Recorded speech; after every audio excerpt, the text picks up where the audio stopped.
이사야 9장 6절 말씀 우리 함께 봉독하시겠습니다. 자, 시작. 이는 한 아기가 우리에게 낳고 한 아들을 우리에게 주신 바 되었는데 그의 어깨에는 정사를 메었고 그 이름은 기묘자라 모사라 전능하신 하나님이라 영존하시는 아버지라 평강의 왕이라 할 것임이라. 아멘. 아멘. 12월은 한 해를 마무리하는 달이면서 동시에 예수의 성탄을 기다리면서 몸과 마음으로 준비하는 대림의 계절입니다. 세상 사람들은 한 해의 끝자락에 서서 다시는 돌아오지 않을 시간을 아쉬워하면서 술잔을 기울이죠. 그러나 그리스도인들은 이 대림의 시간, 비천한 짐승의 먹이통에 태어나신 예수 그리스도가 자신의 마음에 다시 탄생하기를 고대하면서 삶을 진지하게 되돌아보는 참회와 고백과 경건의 시간으로 보내는 것이 마땅하겠죠.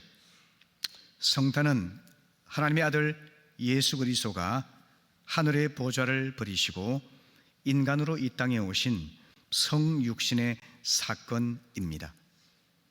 하나님이 인간이 되어 이 땅에 오신 성탄의 신비만큼 심오한 진리가 그 어디에 있겠습니까? 우리 각자의 마음이 비워지고 낮아져서 성육신, 그 성탄의 은총을 누릴 수 있기를 바랍니다. 특별히 성탄은 여러 가지 진리를 담고 있지만 평화의 진리가 가장 근본적인 진리입니다. 분열과 다툼이 끊이지 않는 세상에 하늘의 평화가 임하였음을 선포하는 것이 바로 성탄의 사건입니다. 오늘 본문에서도 예수님께서 평화의 왕으로 오신 것을 증거하고 있지 않습니까? 구약의 예언자 이사야는 성령의 영감을 받아서 아기 예수의 오심을 예언했습니다. 그것이 바로 우리가 읽었던 본문이 되겠는데요, 이 본문에서 이 땅에 오실 메시아는 평화의 왕으로 오실 것이라고 예언하고 있습니다.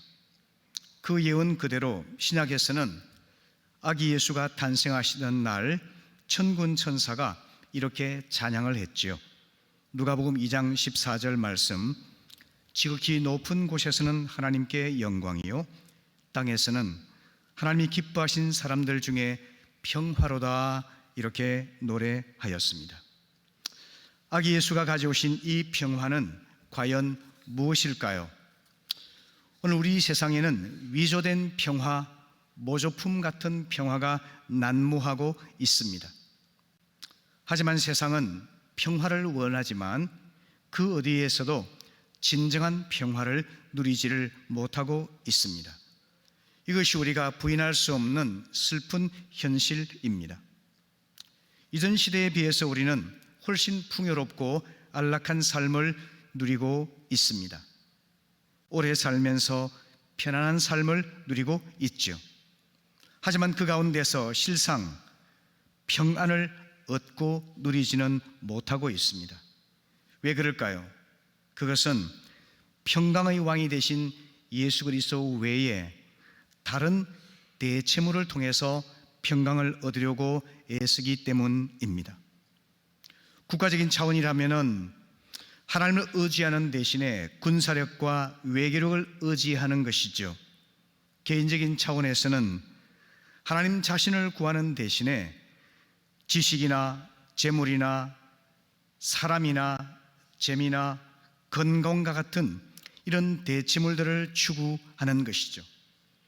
하지만 이것들은 다 일시적이고 불안정한 것입니다. 얼마 가지 않아서 부서지고 마침내 우리의 마음은 불안에 사로잡히게 되는 것입니다. 그래서 그 모든 것들은 위조된 평화라 말씀을 드리는 것입니다. 이에 대해서 예언자 예레미야는 어리석은 이스라엘 백성들이 하나님 대신 다른 것을 추구하는 그 일에 대해서 이렇게 표현을 하죠. 내 백성이 두 가지 악을 행하였나니 곧 그들이 생수에 근원되는 나를 버린 것과 스스로 웅덩이를 판 것인데 그것은 물을 가두지 못할 터진 웅덩이들이니라. 이렇게 이야기합니다. 바로 이것입니다. 평화의 원천이 되시는 하나님을 버리고 다른 그럴싸한 대체물을 구할 때 우리는 위조된 평화, 곧 진품이 아닌 모조품을 찾다가 실망하며 불안에 빠질 수밖에 없는 것입니다. 이 세상에는 소극적인 평화도 있는데요, 그것은 바로 분쟁 없는 안녕을 뜻하고 있습니다. 흔히 고대 세계에서는 팍스 로마나가 있었죠. 로마의 평화입니다. 현대 20세기에 와서는 팍스 아메리카나라는 구호가 있었죠. 이것은 정치나 외교나 군사적인 힘에 의해서 분쟁이 억제되거나 종식되는 것을 뜻합니다. 하지만 분쟁 없는 안녕과 같은 소극적인 평화는 진정한 평화가 아닙니다. 언제나 재발될 수가 있고 또 근본적인 화평이 아니기 때문인 것입니다. 우리가 정말 추구해야 될 것은 근본적인 평화인데요, 이것은 보다 적극적인 평화라고 말할 수도 있습니다. 조화롭고 질서 있는 상태의 평안, 이것이야말로 참된 평화인 것입니다. 만물이 하나님의 창조 질서에 따라서 조화와 균형을 이루는 것, 그것이 바로 평화인 것입니다. 그런데 이 평화는 우리가 노력해서 얻는 것이 아니라 선물로 주어진 것입니다. 예수님께서 이에 대해서 말씀하셨죠. 요한복음 14장 27절에서 평안을 너에게 끼치노니 곧 나의 평안을 너에게 주노라. 내가 너에게 주는 것은 세상이 주는 것과 같이 아니하니 너는 마음에 근심하지도 말고 두려워하지도 말라. 이렇게 말씀하셨지 않습니까? 예수님께서 친히 주시는 선물로서의 평화, 이것은 과연 무엇일까요? 그것은 바로 예수 십자가의 죽음으로 이루신 하나님과의 화해, 그리고 하나님과의 화목이 되는 것입니다. 그래서 참된 평화는 십자가를 통해서 이루신 화평이라, 이렇게 말씀드릴 수가 있습니다. 에베소 2장 14절부터 16절의 말씀 우리 같이 읽어보실까요? 시작. 그는 우리의 화평이신지라 둘로 하나를 만드사 원수된 것 곧 중간에 막힌 담을 자기 육체로 하시고 법조문으로 된 계명의 율법을 폐하셨으니 이는 이 둘로 자기 안에서 한 새 사람을 지어 화평하게 하시고 또 십자가로 이 둘을 한 몸으로 하나님과 화목하게 하려 하심이라. 원수된 것을 십자가로 소멸하시고 또 오셔서 먼 데 있는 너에게 평안을 전하시고 가까운 데 있는 자들에게 평안을 전하셨으니. 아멘. 세상에는 많은 문제가 있죠. 또 인간 자신에게도 많은 문제가 있습니다. 하지만 그 모든 문제의 뿌리는 하나님과의 불화라고 하는 죄의 문제입니다. 성경은 죄를 거대한 분리의 장벽이라고 선언합니다. 그 장벽으로 인해서 하나님을 인격적으로 만나지 못하게 됩니다. 하나님을 경험하지 못하고 관계가 단절되고 그로 인해서 마음이 부패하고 부패한 마음에서 온갖 죄악된 행위가 파생되는 것이죠. 결국 죄의 행위가 쌓여서 죄로부터 멸망할 수밖에 없는 것입니다. 그것이 인간의 근본적인 문제입니다. 하나님께서는 예수님의 십자가를 통해서 하나님과 우리를 원수되게 만들었던 죄의 장벽을 허무셨습니다. 하나님과 화목하게 만들어 주셨습니다. 이것이 바로 예수님께서 선물해 주신 참된 평화인 것입니다.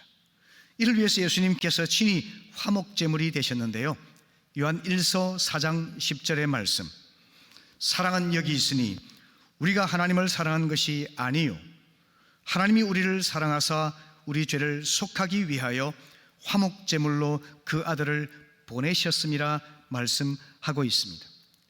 하나님과의 화목을 위해서 자기의 목숨을 제물로 바치신 이것이 바로 하나님께서 베푸신 사랑이요 이것이야말로 참된 평화의 원천이라는 것입니다. 그리고 골로새 1장 20절은 좀 더 구체적으로 십자가의 피가 화평을 이루었음을 말씀하고 있습니다. 같이 읽어보실까요? 시작. 그의 십자가의 피로 화평을 이루사 만물 곧 땅에 있는 것들이나 하늘에 있는 것들이 그로 말미암아 자기와 화목하게 되기를 기뻐하심이라. 예수님이 십자가에서 흘리신 피의 공로로 인해서 하나님과 화평하게 되었고 화목한 관계를 회복할 수 있게 되었습니다. 하나님께서는 이렇게 우리가 예수님의 화목제물 되심을 인하여 우리가 어떤 반응을 보이사 진정 화평을 누리게 하기를 원하실까요? 로마서 3장 25절 이하의 말씀을 보시게 되면은 이 예수를 하나님이 그의 피로 인하여 믿음으로 말미암는 화목제물로 세우셨으니 이는 하나님께서 길이 참으시는 중에 전에 지은 죄를 간구하심으로 자기 의로우심을 나타내려 하심이니 이렇게 말씀하고 있습니다. 하나님께서 화목제물 대신 예수 그리스도를 믿음으로 받아들임으로 인해서 실제적인 화목 관계가 열릴 수 있다는 것을 가르쳐 주신 것입니다. 이렇게 말씀하시고 나서 하나님께서는 로마서 5장 1절에서 우리에게 이렇게 권면합니다. 같이 읽어볼까요? 시작. 우리 주 예수 그리스도로 말미암아 하나님으로 더불어 화평을 누리자. 아멘. 이것이 결론입니다. 죄를 짓지 않으시고 죄를 알지도 못하신 하나님의 아들 예수님께서 우리 죄를 사하시기 위해서 이 땅에 오셨습니다. 우리 죄를 위해 대신 죽어 주셨습니다. 거룩한 피를 흘려서 영원한 속죄의 제사를 드려 주셨습니다. 당신의 목숨을 희생하심으로써 하나님과 우리를 화해시키는 화목제물이 되어 주셨습니다. 이 놀라운 진리를 깨닫고 예수님께서 나를 위해 죽으시고 피 흘리신 화목제물 되신 것을 믿습니다. 믿음으로 응답할 때 우리는 하나님과 참된 평화를 누리고 화목한 관계를 회복할 수가 있는 것입니다. 성도 여러분, 오늘 이 아침 우리 주 예수 그리스도로 말미암아 하나님으로 더불어 화평을 누리시는 복된 자들이 다 되시기를 바랍니다. 아멘. 그렇다면 하나님과 화평하게 된 우리는 어떤 삶을 살기를 기대하실까요? 하나님께서는 그리스도인이 평화의 대사, 화목의 대사가 되기를 원하십니다. 고린도후서 5장 18절 19절 말씀 보시게 되면은 하나님께서 모든 것이 하나님께로부터 났나니 제가 그리스도로 말미암아 우리를 자기와 화목하게 하시고 또 우리에게 화목하게 하는 직책을 주셨으니 이는 하나님께서 그리스도 안에 계시사 세상을 자기와 화목하게 하시며 저희의 죄를 저에게 돌리지 아니하시고 화목하게 하는 말씀을 우리에게 부탁하셨느니라 이렇게 말씀하십니다. 예수 십자가의 죽으심과 보혈의 공로를 의지해서 믿음으로 하나님께 나온 자는 하나님과 화목하게 되었습니다. 모든 죄를 용서받고 죄의 장벽이 소멸됨으로 인해서 하나님의 원수가 아니라 사랑받는 자녀로 변화되었습니다. 동시에 이 세상 살아가는 동안에 화목하게 하는 직책을 부여받은 것입니다. 그래서 우리 모두는 화목대사가 된 것입니다.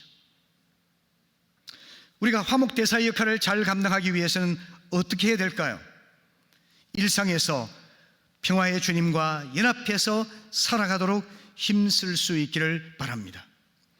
예수를 나의 구원자와 주님으로 영접함으로써 예수 그리스도와 생명적으로 연합된 존재가 되었습니다.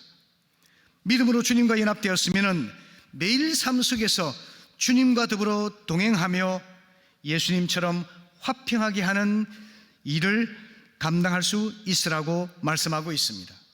이를 위해서 갈라디아 2장 20절의 말씀은 이렇게 권면합니다. 같이 읽어보실까요? 시작. 내가 그리스도와 함께 십자가에 못 박혔나니 그런즉 이제는 내가 산 것이 아니요 오직 내 안에 그리스도께서 사신 것이라. 이제 내가 육체 가운데 사는 것은 나를 사랑하사 나를 위하여 자기 몸을 버리신 하나님의 아들을 믿는 믿음 안에서 사는 것이라. 아멘. 이제 나의 존재는 십자가에 못 박혀 죽었기 때문에 내가 살아가는 것은 하나님의 아들 예수를 믿는 믿음 안에서 사는 것이다 라고 고백하는 것입니다. 여러분, 내가 예수님과 함께 십자가에 못 박혔음을 믿으십니까? 그 믿음으로 나의 죄악된 옛 본성도 예수 안에서 함께 죽었음을 선포하시기를 바랍니다. 물론 나의 옛 본성은 여전히 살아서 하나님 뜻과 반대로 행하려 하지요. 세상으로 돌아가려고 하고 정욕대로 살도록 유혹하기도 하죠. 바로 그 때문에 매일 매 순간 믿음을 현재적으로 선포하는 것이 필요한 것입니다. 매일 하루 삶을 열 때마다 나는 그리스도와 함께 십자가에 못 박혔습니다. 죄짓고 불순종하고 반역하며 다투던 나는 십자가에 못 박혀 죽었습니다. 내 안에 사시는 분은 부활하신 예수님의 성령이십니다. 그러므로 나는 나를 사랑하셔서 나를 위해 당신의 목숨을 내어주신 주 예수를 의지하는 믿음으로 그분과 연합하여 부활의 삶을 살아가겠습니다. 이렇게 고백하는 것입니다. 성도 여러분, 매일같이 이와 같이 고백하게 될 때 우리는 나는 죽고 그리스도만 살아 계시는 부활의 신령한 삶을 살아갈 수가 있는 것입니다. 지금 우리 시대는 자아숭배라고 하는 우상숭배가 극에 달해있는 시대입니다. 자아 긍정의 심리학이 성행하고 있죠. 적극적 사고방식을 강조하죠. 주체적인 삶이 얼마나 중요한지를 설파하고 있지 않습니까? 물론 끊임없는 경쟁 사회에서 도태되지 않고 살아남기 위해서 이런 흐름이 나왔다는 것을 우리는 압니다. 하지만 참된 마음의 평안과 삶의 화평은 자아를 강화함으로서가 아니라 자아의 죽음을 통해서 이루어짐을 꼭 알아야만 하는 것입니다. 우리의 자아는 지극히 모순적입니다. 한편으로는 선하고 순수하고 동정심이 가득하면서도 다른 편으로는 악하고 위선적이고 욕심과 폭력성으로 가득 차 있는 것이 우리의 자아입니다. 그 이유는 우리 자아가 죄에 깊이 빠져 있고 물들어 있기 때문인 것입니다. 살아가면서 겪는 이기주의는 천박하죠. 하지만 여러분, 자아중심주의, 자아를 중심으로 살아가며 자아를 숭배하고 자아를 강화하는 자아중심주의는 고상해 보이지만 훨씬 위험하다는 것을 꼭 명심하시기를 바랍니다. 그러므로 자아의 소망을 두지 아니하고 자아의 죽음을 선포하고 오직 예수 그리스도를 믿음으로 부활하신 주님과 함께 연합되어서 부활의 신령한 삶을 살아가고자 할 때 우리는 비로소 화목대사의 사명을 감당할 수가 있는 것입니다. 이 원리를 잘 보여주는 것이 레위기에 나오는 제사의 순서인데요, 레위기의 중요한 제사로 번제와 속죄제와 화목제가 있습니다. 제물을 완전히 불태워서 드리는 것이 번제죠. 이 번제는 나를 태우는 희생의 제사입니다. 속죄제는 자신의 죄를 용서받기 위해서 드리는 제사이죠. 그 다음에 나오는 것이 화평한 관계와 교제를 회복하기 위한 화목제가 있는 것입니다. 그러니까 화목제, 화평한 관계는 번제와 속죄제가 온전히 드려진 다음에 드려지는 제사라는 것입니다. 이 원리를 따라서 자아를 철저히 불태워 죽이는 번제가 먼저이고 자신의 죄를 발견해서 회개하는 속죄제가 따라오고 그 다음에 상대방의 실수와 죄를 용서하는 화목제가 찾아와야만 맞다는 것입니다. 이 원리를 따라서 볼 때 하나님이 주시는 참된 평화는 자아의 죽음을 선포하고 자신의 죄를 고백하며 다른 사람의 죄를 용납함으로써 우리는 참된 화목 그리고 화평을 누릴 수가 있다는 겁니다. 성도 여러분, 오늘부터 나는 죽고 그리스도만 살아 역사하시는 부활의 신령한 삶을 살아감으로 인해서 우리 모두가 화목대사로서 역할을 감당할 수 있기를 바랍니다. 아멘. 두 번째로 화목의 복음을 전해야만 하겠습니다. 에베소 2장 16절의 말씀은 십자가로 이 둘을 한 몸으로 하나님과 화목하게 하려 하심이라 이렇게 말씀하고 있습니다. 이 말씀의 의미는 뭘까요? 예수님의 십자가는 이방인과 유대인들을 가르는 모든 장벽을 허물고 그들을 적대적인 대상이 아니라 서로 형제 자매로 화목시켜 주었다라고 말씀하고 있는 것입니다. 이 진리를 경험하기 위해서는요, 하나님의 복음 선포가 전제되지 않으면 안 되는 것입니다. 로마서 10장 13절의 말씀은 이렇게 우리에게 들려줍니다. 누구든지 주의 이름을 부르는 자는 구원을 받으리라. 믿지 않는 자를 어찌 부르리요? 듣지 못한 이를 어찌 믿으리요? 전파하는 자가 없이 어찌 들으리요? 이렇게 말씀하면서 믿음은 들음에서 나며 들음은 그리스도의 말씀으로 말미암았느니라 이렇게 이야기하고 있습니다. 다시 말하면 화목의 복음을 전하는 자가 있어야 비신자들이 복음의 말씀을 들을 수가 있다는 거죠. 들어야만 믿을 수가 있고 믿어야만 죄로부터 구원받고 하나님과 화목하게 될 수가 있다는 것입니다. 그래서 사도 바울은 화목의 복음을 전하는 그리스도의 대사로서 비신자들에게 이렇게 간청하고 있는 것이죠. 고린도후서 5장 20절 말씀 같이 읽어보실까요? 시작. 그러므로 우리가 그리스도를 대신하여 사신이 되어 하나님이 우리를 통하여 너희를 권면하신 것 같이 그리스도를 대신하여 간청하노니 너희는 하나님과 화목하라. 아멘. 예수님께서 저와 여러분을 구원하시기 위해서 하늘 보좌를 버리고 이 땅에 오셨습니다. 죄를 알지도 못하시고 죄를 범하지도 않으신 분이 우리의 죄를 위해 대신 죽으시고 피 흘려 화목제물이 되셨습니다. 이 예수가 나를 위해 죽으셨음을 믿고 영접할 때 죄의 장벽이 허물어지고 하나님과 원수됐던 모든 사람이 하나님의 사랑받는 자녀로 변화될 수가 있는 것입니다. 오늘 이 아침 혹시 교회를 다니고 있지만 교인이지만 하나님과 화목하지 못한 분이 있다면 예수의 보혈로 나의 모든 죄가 사함받았으며 예수 그리스도의 죽으심으로 인해서 하나님과 내가 화평한 관계가 되었음을 믿고 예수 그리스도를 영접하고 그분께 자신을 의탁하는 믿음을 결단할 수 있기를 바랍니다. 아멘. 세 번째로 우리는 피스메이커가 되도록 이 대림의 기간을 살아갈 수 있기를 바랍니다. 공동체를 분열시키는 것은 마귀의 일입니다. 그래서 마귀는 트러블 메이커라고 말을 흔히 하죠. 우리가 공동체 안에서 분열과 다툼을 조성하는 역할을 하게 된다면 우리는 마귀의 종노릇을 하고 있는 셈입니다. 반면에 화평은 하나님의 일입니다. 피스메이커, 하나님의 일꾼은 공동체를 화해시키고 일치를 가져오고 화목시키는 일을 감당하는 것이죠. 우리가 화목의 복음을 전하는 것과 아울러서 우리의 삶 속에서 교회에서든 가정에서든 일터에서든 세상 어디에서든지 간에 평화의 조성자 피스메이커로서 살아가는 삶이 바로 성탄의 기간을 맞이하는 우리에게 요청되는 일이라는 것입니다. 우리 주님께서는 산상수훈의 보배로운 말씀을 가르쳐 주셨습니다.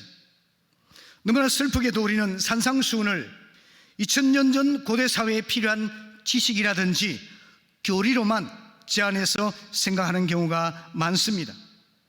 하지만 산상수훈은 21세기를 사는 오늘의 현대 그리스도인들에게도 반드시 필요한 실천적인 윤리인 것입니다.